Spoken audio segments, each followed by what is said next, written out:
سعداء بكل فخر واعتزاز اليوم باستقبال الضيف العزيز السيد المندوب الجهوي للثقافة والمحافظة على التراث بباجة السيد أحمد الشوباني. سيد أحمد، مرحبا بك على أمواج إذاعتنا. أولا شكرا على الاستضافة، ونحب بالمناسبة هذه من مناسبة شهر رمضان المعظم باش نتقدم لكل أهالينا في مدينة باجة وفي ولاية باجة بصفة عامة أن يعيد الله على كل أهالينا بالخير واليمن والبركة.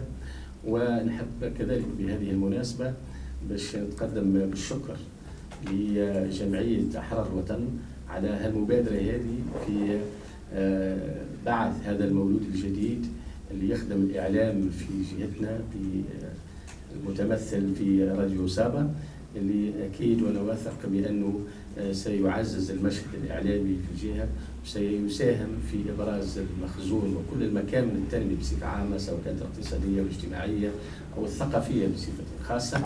إن شاء الله أتمنى النجاح والتوفيق لهذا المولود الجديد. مشكور سيد أحمد. على كل حال احنا اليوم في لقائنا معك باش نحكيه ربما على الواقع الثقافي بجهة باجة، باعتبار أنه ما لهذه الجهة من مخزون ثقافي تراثي كبير، باعتبار أنه العديد من الناس كي نحكيه على وزارة الثقافة أو مندوبية الثقافة ربما يغيب على العديد أنه هي كذلك وزارة المحافظة على التراث. على كل حال في البداية نريد من سيادتكم أنه نقوم بعملية تشخيص الواقع الثقافي في ولاية باجة ماديا وأدبيا. خلينا ننطلقوا باش ننوروا المستمعين بتاعنا بالحديث عن البنية التحتية الثقافية باعتباركم المسؤول الأول في الولاية عن الواقع الثقافي في جهة باجة.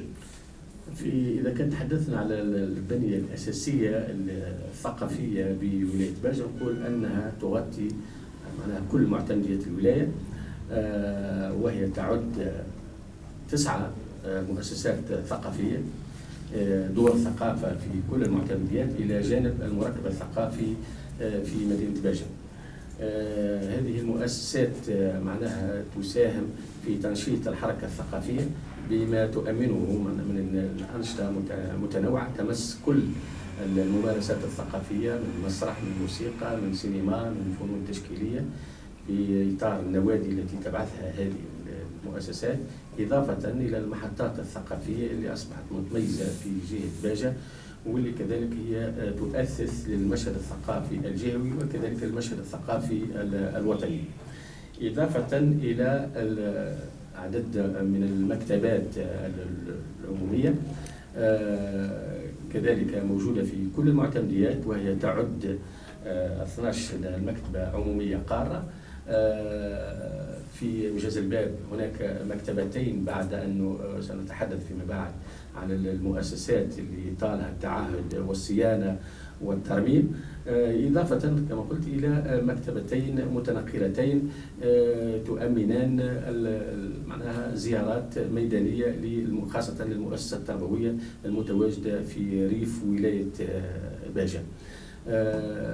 قلت أنه هالمؤسسات هذه لقات من وزارة الثقافة من المندوبية التعهد والصيانة، سواء برصد اعتمادات من وزارة الثقافة خاصة بذلك، وإضافة إلى المنشآت الثقافية اللي تعرضت بين الثورة إلى سواء الحرق أو التكسير معناها في بعض معناها ممتلكاتها.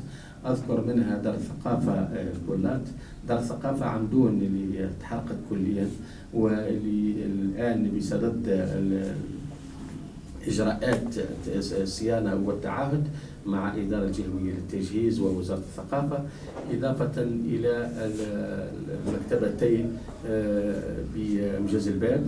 والحقيقة جزء مكتبات معناها تم تعهدهم وتم صيانتهم وتم فتحهم للعموم.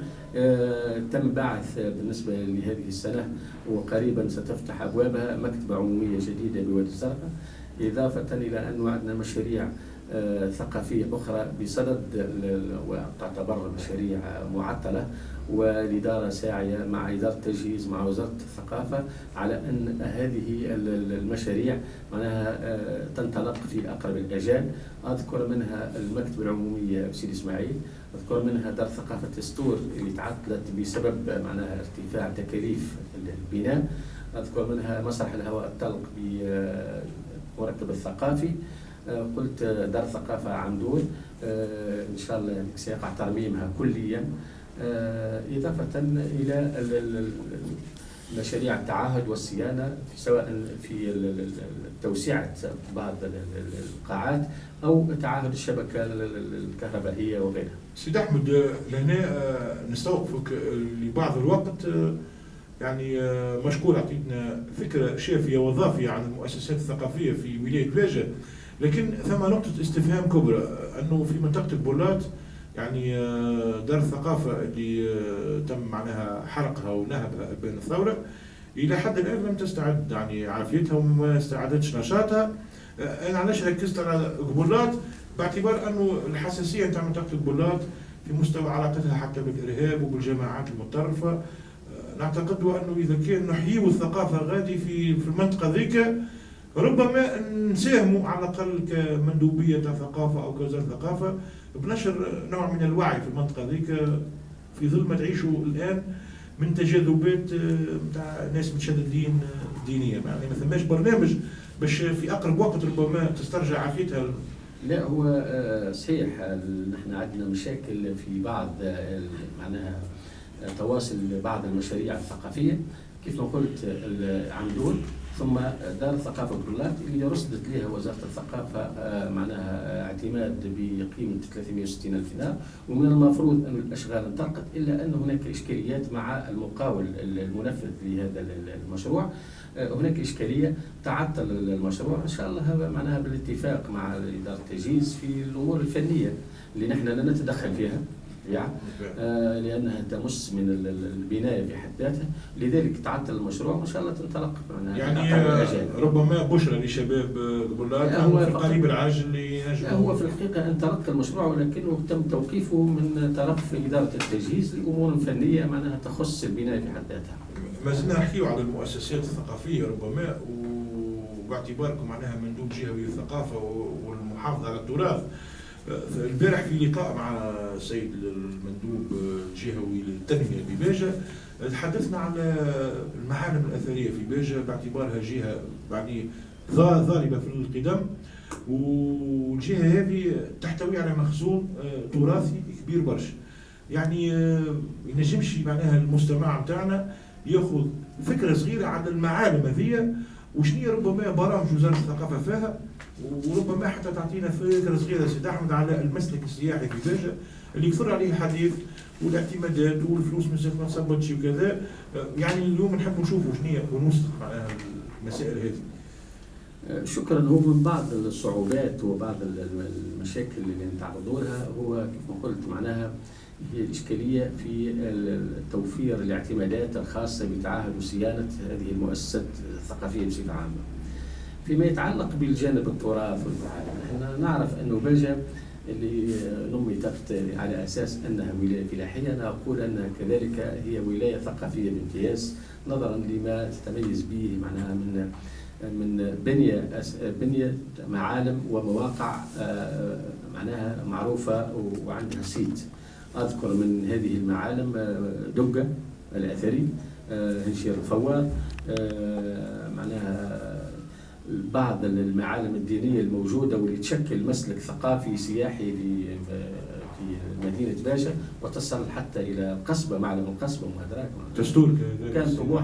وكان طموحنا أنه يكون هذا القصبة اكتملت معناها الأشغال فيه وأنه يحتضن فعاليات المهرجان الصيفي بباجة، لأنه الإمكانيات المتوفرة والمتاحة لتعاهد وصيانة هذه المعالم لا ترتقي لانتظاراتنا نحن من جهة، ثم أن لا تفي بالحاجة، ولذلك أنه هذه المعالم وخاصة زاوية سيدي علي سماحي، سيدي عبد القادر، كل هذه فهمتي مشاريع تعتبر معطلة، وفي إذا كنا في بعض الأحيان أنه مشاريع بطيئة أكثر من اللازم. وهذا اولا حسب معناها الفنيين اللي تابعوا في التعهد هذا بسبب اولا عدم توفر بعض المواد الخاصه بالتعهد والصيانه من ناحيه، ثم انه كيف ما قلت المشكل يرجع الى عدم توفر الاعتمادات الضروريه والكافيه. يعني اليوم يمكن يعني المواطن الباجي ربما يخمم انه ما ثماش حتى امكانيه ربما باش المواقع هذه الاثريه او التراثيه ترى النور وترى ربما التحسين او الترميم، الا ربما بنوع من الاراده ربما من السلطات المركزيه. طبعا هو لابد انه من السلطات المركزيه وكذلك الجهويه. نحن معناها على مستوى اداره، على مستوى معناها الممثل المحافظ الاثار في الولايه، معناها دورنا انه لتحسيس هذه السلطات المركزيه بضروره معناها مواصله هذه الاشغال، باعتبارها انه كيف ما قلت معناها من النقاط الجذب الهامه في المسلك الثقافي السياحي، ونعتبرها اني ضروريه، ونعتبر انه لابد ان الاشغال هذه تكون في اسرع وقت وفي اقرب الاجال حتى تكون تؤدي الدور الموكول لها، وتكون معناها من بين النقاط كيف ما قلت الجذب اللي تشكل معناها المسلك السياحي الثقافي اللي في جهتنا. وهذا ما يكفيش، لانه نحن عندنا معناها جانب سياحي، جانب بيئي هام، سواء على شاطئ الزوارع، كذلك عندنا من الموروث التراث اللامادي الكبير اللي هو موجود في جهه تستور وعين تونغا ويتواصل في انجاز الباب وغيرها. ربما نختم الجزء الاول من اللقاء هذا وفي انتظار ان نستدعى ربما المسؤول عن التراث في باجة.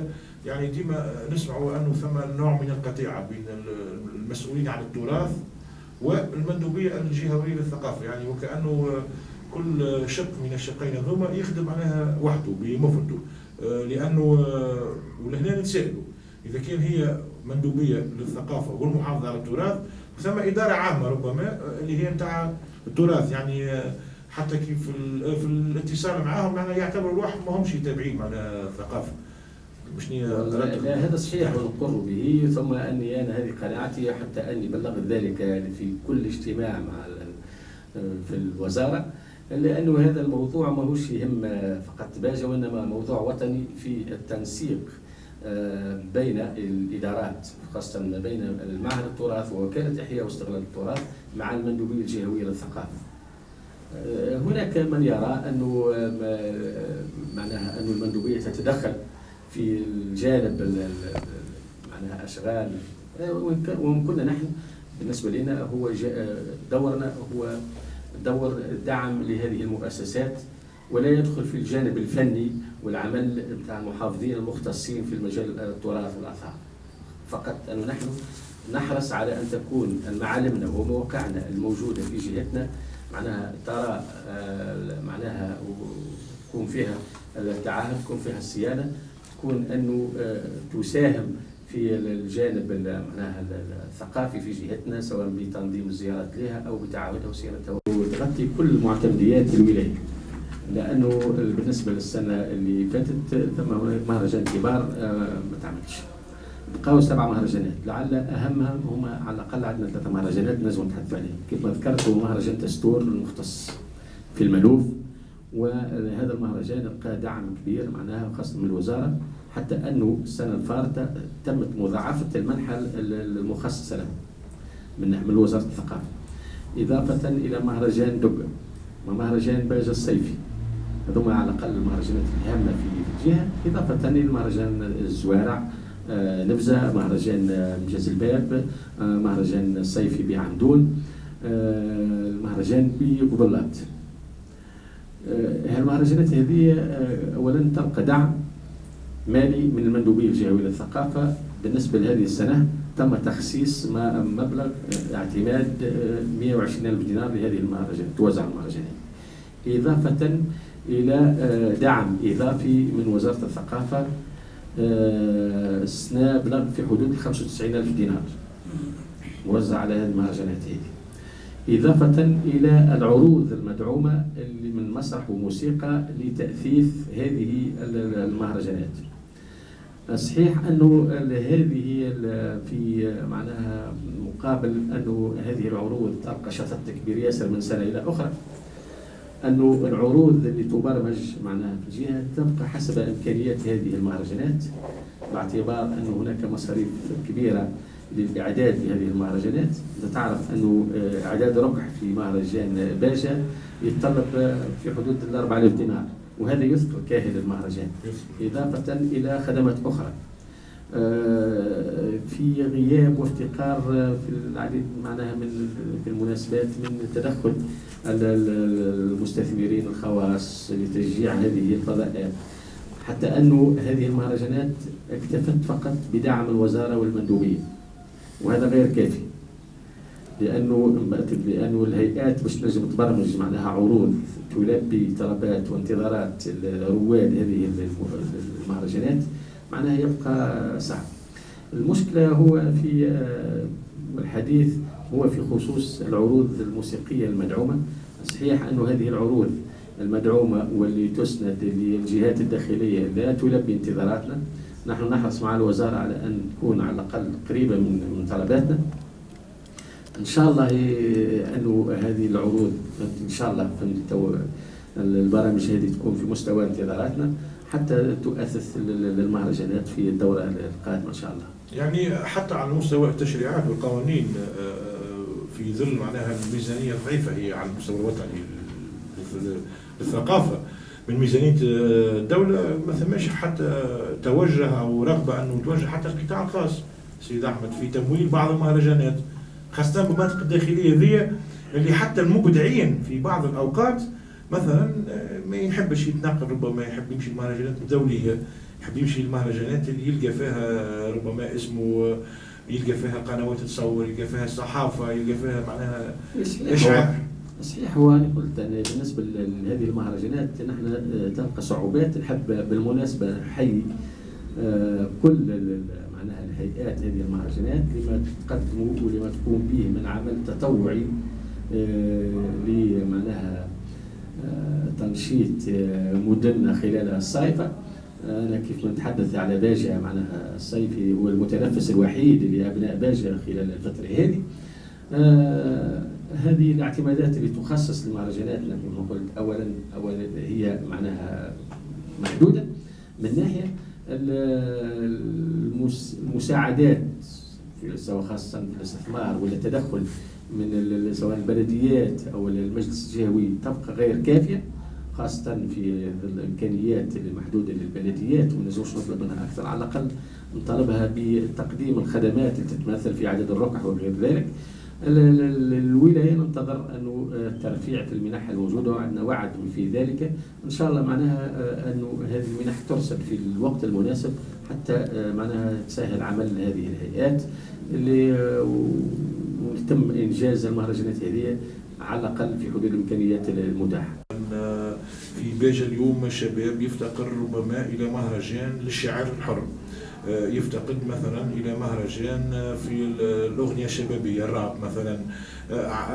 هل أن المندوبية ربما عندها نوع من الخارطة أو البرنامج ربما ما نقولوش السنة 2015 تو صحيح اللي بنخرجوا من السنة هذه، مثلا في مستوى السنوات القادمة 2016 2017 ربما ثم رغبة نحو تكريس نوع من العادات والتقاليد، أنه في كل ثلاثية يبدأ عندنا مثلا مهرجان ما نعرفش أنا، لكن مثلا كيف ما نشوفوا في جهات أخرى مهرجان النسري، مهرجان العقاب، يعني كل جهة عندها خصوصيتها تحتفي بالخصوصية ذيك في إطار مهرجان يكون مؤطر معها من وزارة الثقافة أي من مندوبية الثقافة.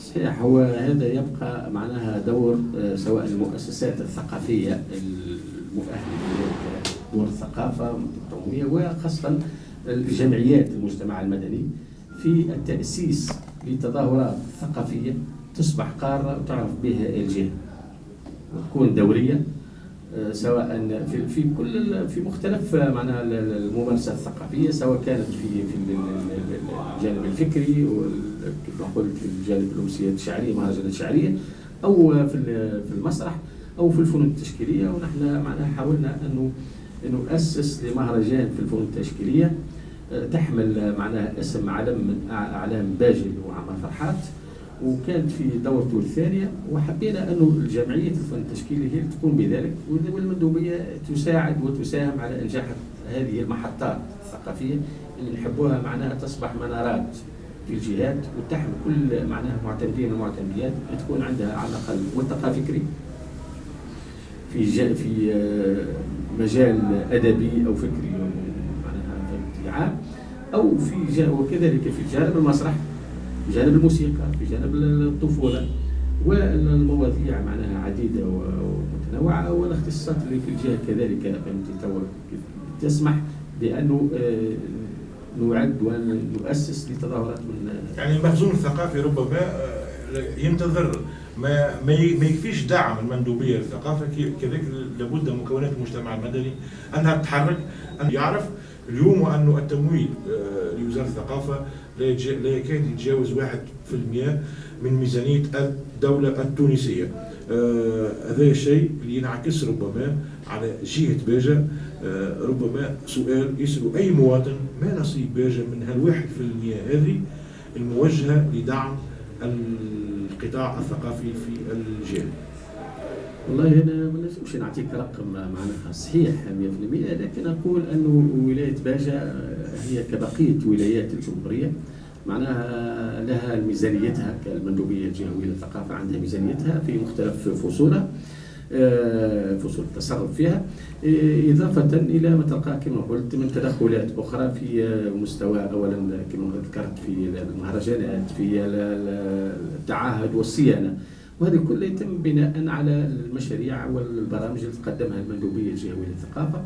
وثم أنه 1% في الوزارة حسب في اعتقادي أنه هناك تدخلات أخرى غير محسوبة اللي هي تتمثل في تدخلات المجتمع المدني في الثقافة، هو اللي يعطي الفارق، وخاصة الجمعيات المجتمع المدني، هذا هو اللي يعطي الفارق في المشهد الثقافي من جهة إلى أخرى. نحب نقول أنه الجمعيات المجتمع المدني كل ما تكون ناشطة، كل ما تكون معناها تقدم مبادرات، كل ما تلقى معناها والطالب تلقى دعم ومساندة في معناها من سواء من المندوبية أو من الوزارة. مشكور سيد أحمد.